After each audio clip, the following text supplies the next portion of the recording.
Welcome to honest podcast mister Venky Kudumula. పాడ్కాస్టా? Podcast, honest podcast. Okay.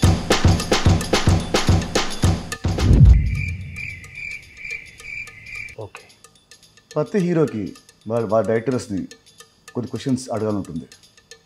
So దాని answers ఇప్పుడు నువ్వు నాకు ఆనెస్ట్గా చెప్పాలి. అసలు ఆనెస్ట్లో నాకంటే ఆనెస్ట్ ఎవరు ఉండరన్నా, అది మీతో. Very good. So shall I start the game? Yes.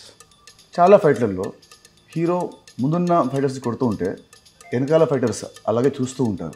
వాళ్ళు వచ్చి ఒకేసారి వస్తే హీరోకి దెబ్బలు తగులుతాయని మేమే ఏడీలను ఒక్కొక్కరుగా పంపమని చెప్తాం. ఆనెస్ట్గా. ఓకే. ఒక షాట్లో హీరో పొద్దున్నే లేవాలి. అలా లేచినప్పుడు హీరో చాలా అందంగా జుట్టు చెదిరిపోకుండా జెల్లు పెట్టి స్ప్రే కొట్టి చాలా ఫ్రెష్గా వేస్తాడు. ఎందుకు? మీకు ఈ డౌట్ రాకూడదని నేనైతే హీరో నైటే అలా తయారు చేసి పడుకోబెడతా. పొద్దున్న లేచినప్పుడు అంతే ఫ్రెష్గా ఉంటాడు. ఆనెస్ట్గా. Good answer. Thank you.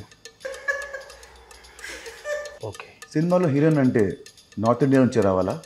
ఎందుకు? ఇలాంటి క్వశ్చన్ అడిగే రోజు వస్తేనే నేను ఇప్పటిదాకా సౌత్ ఇండియన్స్ని పెట్టుకున్నా.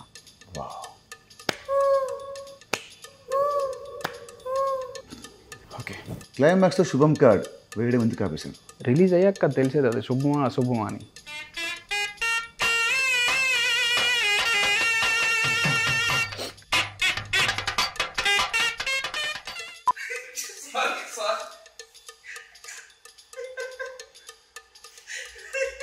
ఒక మార్కెట్లో అవుతుంది, ఒక మాస్ సాంగ్ షూట్ అవుతుంది.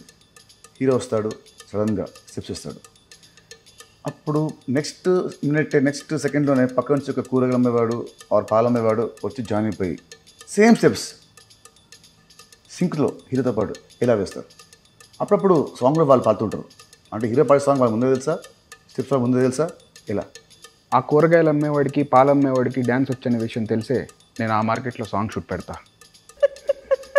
ఓకే. అసలు ఈ పాడ్కాస్ట్ దేనికోసం? మన రాబిన్ హుడ్ కోసం. మరి సినిమా ఎప్పుడు release? From March 28, 2025. Yes. Honestly.